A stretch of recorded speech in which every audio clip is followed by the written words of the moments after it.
주님께서 주시는 말씀은 사무엘하 12장 1절에서 13절까지 말씀입니다. 사무엘하 12장 1절에서 13절까지 말씀입니다. 구약성경 479페이지부터입니다.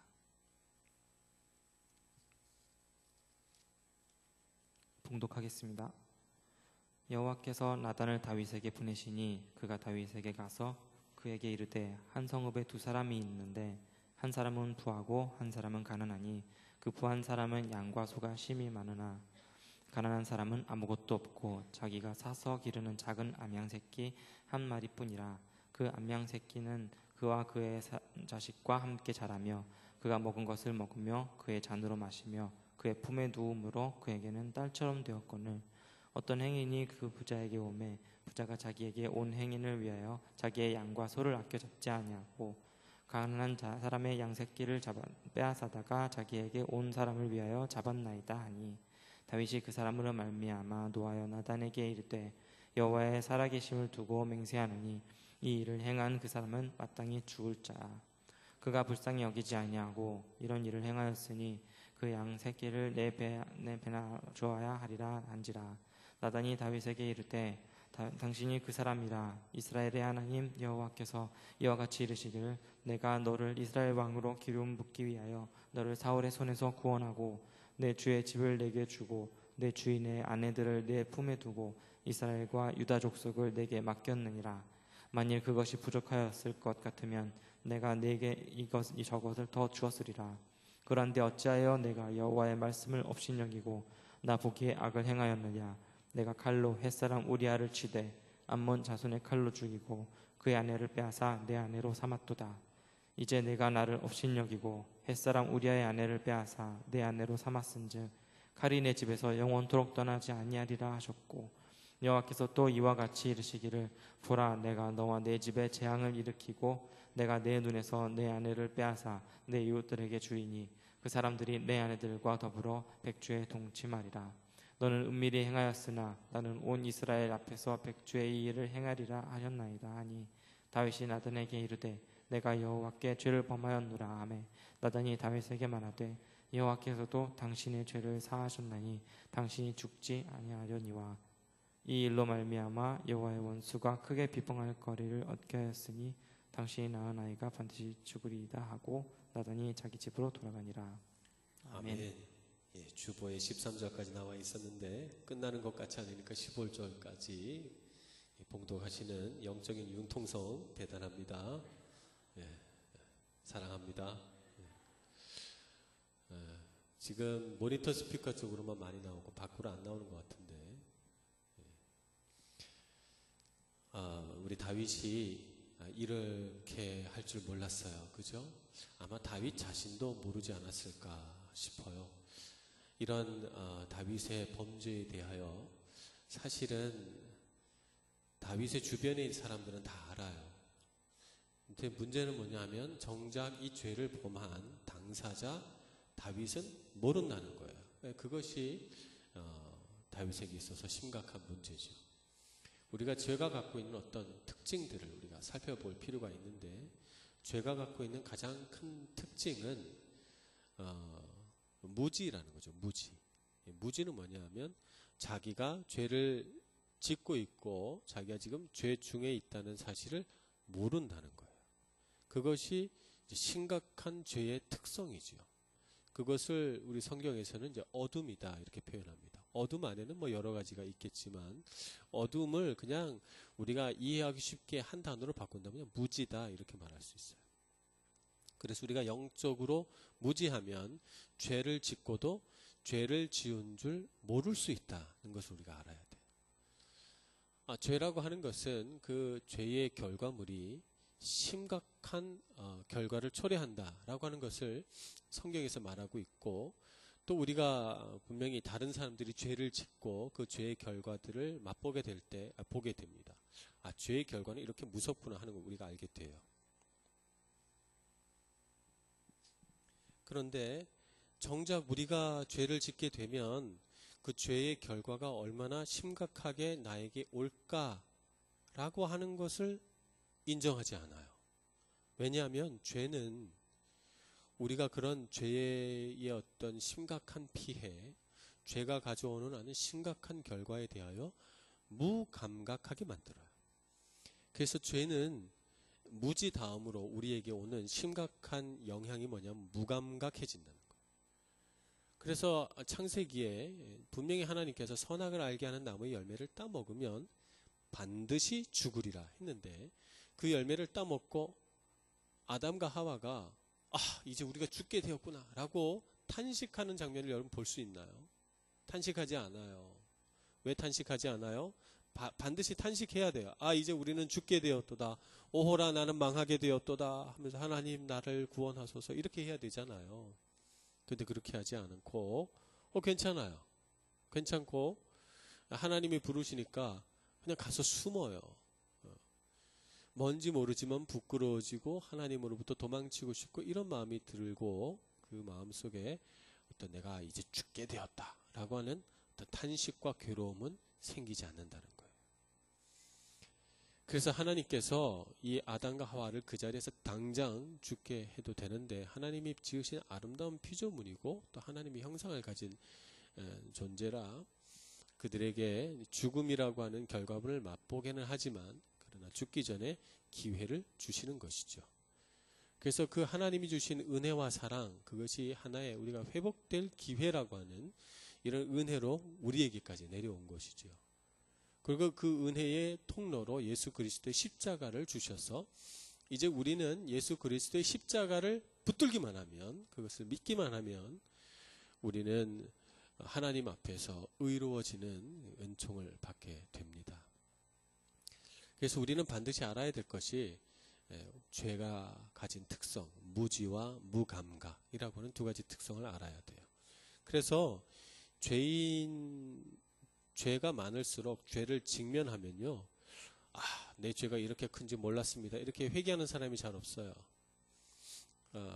우리 사람을 가장 이제 분노케 하는 부분이 바로 거긴데요. 얼마 전에도 이렇게 살인한 사람이 있었어요. 그래서 그 사람에 대해서 현장 검증할 때 피해자의 아들인가가 막 소리를 쳤나 봐요. 당신은 어떻게 그럴 수 있냐? 당신이 인간이냐? 이러면서 그 죄에 대하여 이렇게 얘기하니까 화를 냈죠. 아주 더 눈을 크게 뜨고 위협하듯이 이렇게 하는 모습을 봤어요.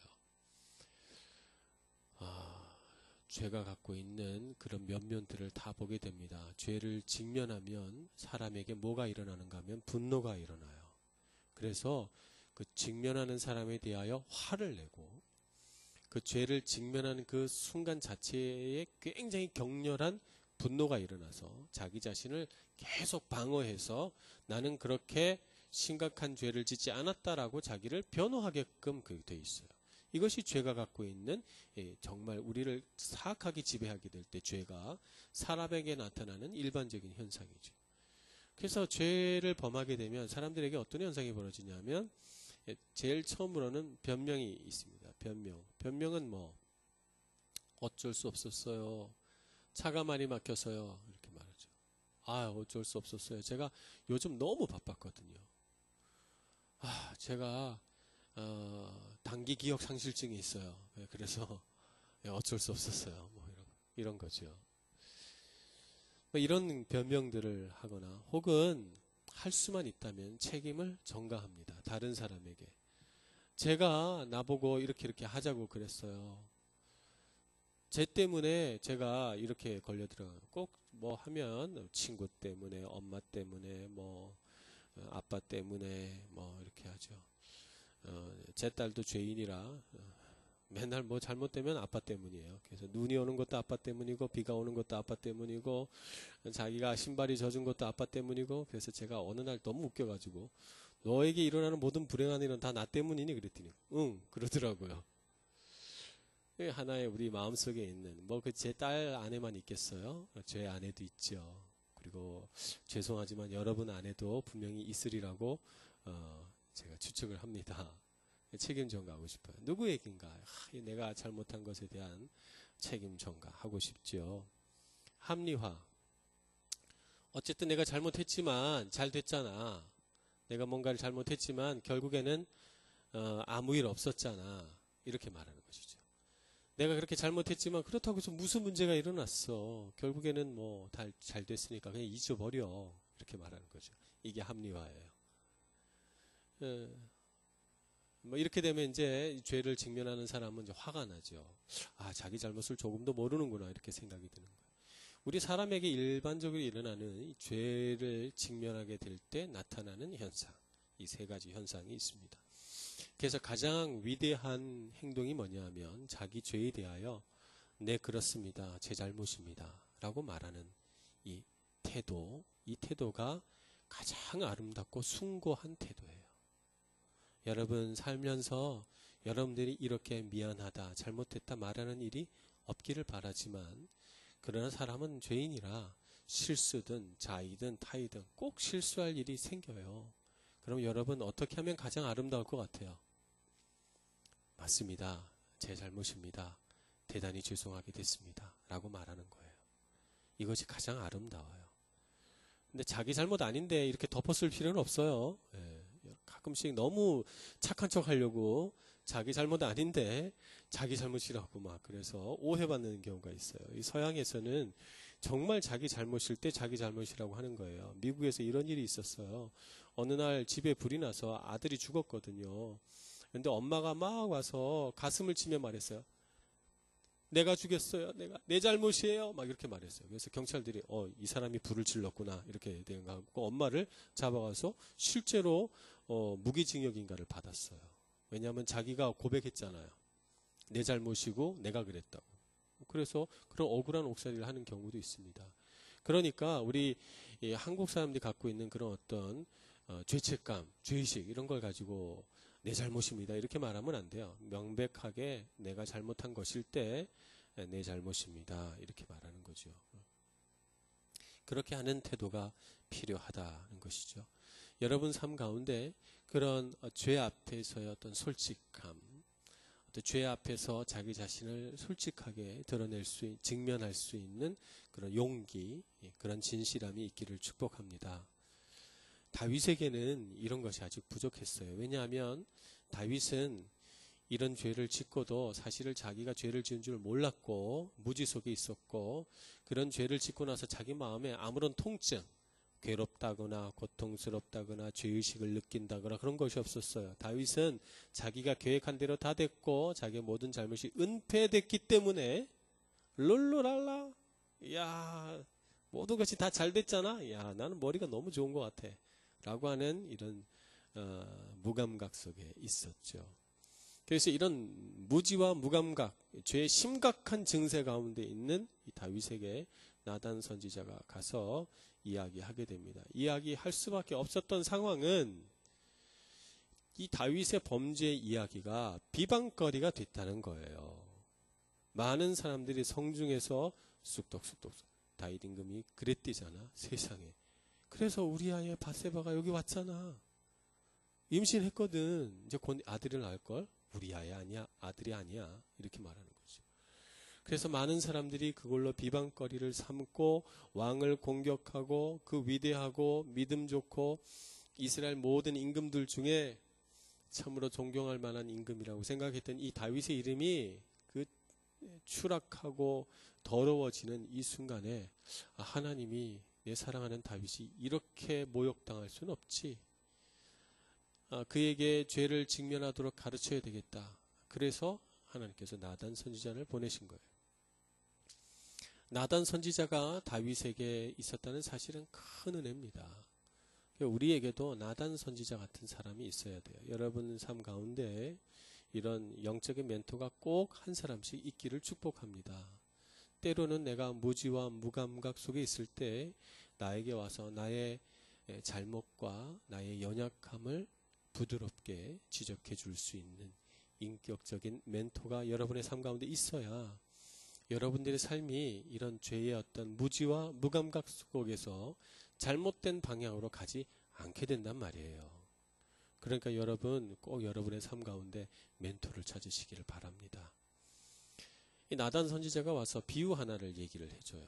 한 사람은 암양 새끼 하나를 기르는데 너무 사랑해서 먹고 자고 늘 자기 딸처럼 키우고 있고, 다른 부자는 몇 마리인지 모르지만 염소와 양이 가득하고 부자예요. 근데 손님이 왔단 말이에요, 부자에게. 그래서 손님 대접하려고 그러는데 자기 새끼를 죽여서 대접하려니까 아깝단 말이에요. 부자들 마음에 이런 게 있어요. 여러분도 지금 부자가 아니니까 아까워하지 않고 나눌 수 있지만, 여러분이 부자가 되면 이걸 좀 이해할 수 있게 됩니다. 여러분에게 만약에 99만 원이 있다면 만 원을 채워서 100만 원을 만들고 싶어져요. 여러분에게 만약에 9,999유로가 있다면 딱 1유로만 채우면 10만 유로가 될 텐데, 만 유로가 될 텐데, 이렇게 생각을 하고 그걸 채우고 싶어 하거든요. 부자의 마음이 그래요. 그래서 부자가 되면 될수록 더 아까워지지 나누려고 하는 마음이 점점 없어져요. 그것이 탐욕이라고 하는 죄예요. 그래서 부자가 그렇게 되는 거거든요. 다윗에게 여자가 부족해요. 다윗이 여자를 참 좋아했어요. 그래서 하나님이 많이 주셨어요. 아내가 한두 명이 아니에요. 아내가 제가 알기로는 5명인가 6명이 정식 아내만 그렇고, 그 외에 후궁들도 참 많아요. 그러니까 여자가 부족하진 않아요. 또 중동의 여자들이 얼마나 이뻐요. 물론 제 눈에는 여러분들이 더 이쁘게 보입니다만, 아니 가끔씩 인터넷에 중동의 여인들 이쁘다 그러면서 사진 올라온 거 보면, 정말 피부는 까무잡잡하고 눈은 또 동그랗고 막 너무 이쁘게 생겼어요. 아니, 그런 아내들이 너무 많잖아요. 뭐가 부족해요? 근데 우리아에게는 아내가 한 명밖에 없어요.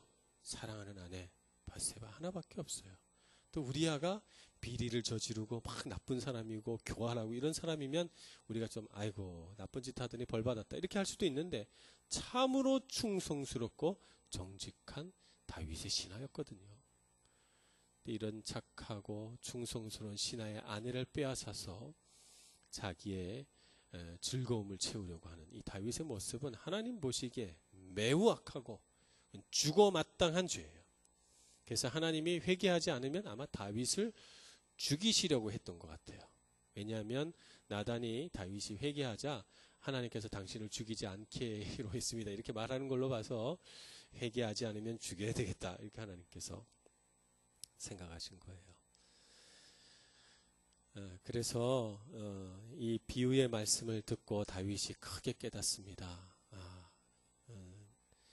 아마 직면을 해서 당신 나쁜 사람이고 이렇게 얘기했으면 다윗이 이 무지와 무감각 속에서 깨어나지 못한 채 화를 냈을 수도 있어요. 근데 나단 선지자가 지혜롭게 잘 말해 주니까 다윗이 자기의 그 무지함과 영적인 무감각함이 탁 이렇게 알게 된 거예요. 그걸 느끼게 된 거죠. 그걸 딱 느끼게 됐을 때 어떤 느낌인가 하면 갑자기 막 이렇게 집채만한 물이 확 쏟아지는 것 같은 이런 느낌이에요. 감당할 수 없는 두려움과 고통 속에 빠져들었어요. 죄를 느끼기 시작하니까. 이게 얼마나 큰 죄인가 하는 걸 아니까 견딜 수가 없는 거예요. 그래서 하나님 앞에 통곡을 하고 엎드리고 주님 앞에 용서를 구하기 시작합니다. 우리는 다윗과 같은 그런 죄를 짓지 말아야 하겠고, 만약에 우리가 인생을 살면서 어떤 죄를 짓게 되면 반드시 다윗과 같이 회개할 수 있는 용기와 지혜로운 능력을 가져야 됩니다. 다윗이 갖고 있는 이 독특한 마음은, 이 죄된 마음은 어떻게 표현되냐 하면, 자신에 대해서는 관용하고 타인에 대해서는 엄격한 이런 마음에서 자신의 죄가 은폐되는 거예요. 그래서 이 비유의 말씀을 듣기 전까지는 다른 사람에게 대해서는 엄격한 잣대를 들이대서 불의를 용납하지 않고 죄에 대하여 아주 민감하게 반응하는 그런 자신의 잣대가 있어요.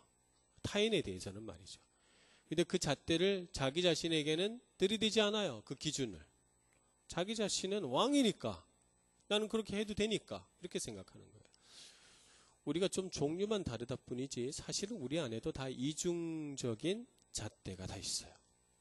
그래서 나도 모르게 다른 사람에 대해서는 엄격하게 대하고 자기 자신에 대해서는 관용하게 대합니다. 그래서 다른 사람이 신앙생활 잘 못하는 거는 눈에 딱 금방 들어와요.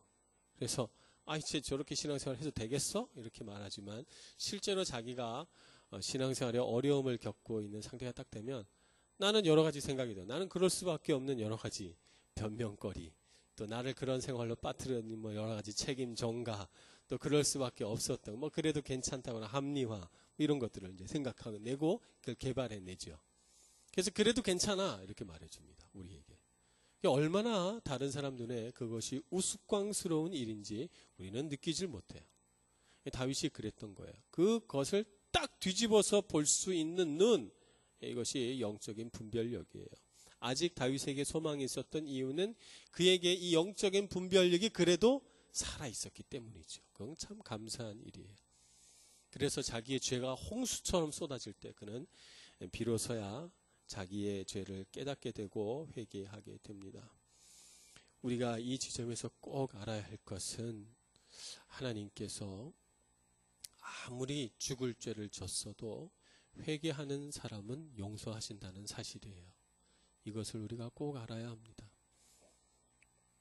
회개하면 우리가 죽는 게 아니에요. 회개하면 우리를 하나님께서 너 잘못을 자백했겠다. 자백했으니 너는 반드시 유죄다. 땅땅땅 해서 감옥에 넣지 않습니다. 회개하면 용서해 주세요. 이것이 세상의 법과 하나님의 법의 차이점입니다. 세상에서는 우리한테 자백을 받아내려고 해요. 자백을 하면 당신 자백했으니 죄 있습니다 하고 이렇게 감옥에다 집어넣어요. 그렇지만 하나님은 자백하는 자에게 긍휼과 용서와 사랑을 베풀어 주시죠. 그래서 우리는 하나님 앞에 먼저 나아가서 자신의 잘못을 고백할 수 있는 용기를 가져야 됩니다. 하나님은 우리를 너무너무 사랑하세요. 사랑하셔서 우리가 할 수만 있다면 자꾸 자기 죄를 고백하고 하나님 앞에서 새로워지기를 원하시죠.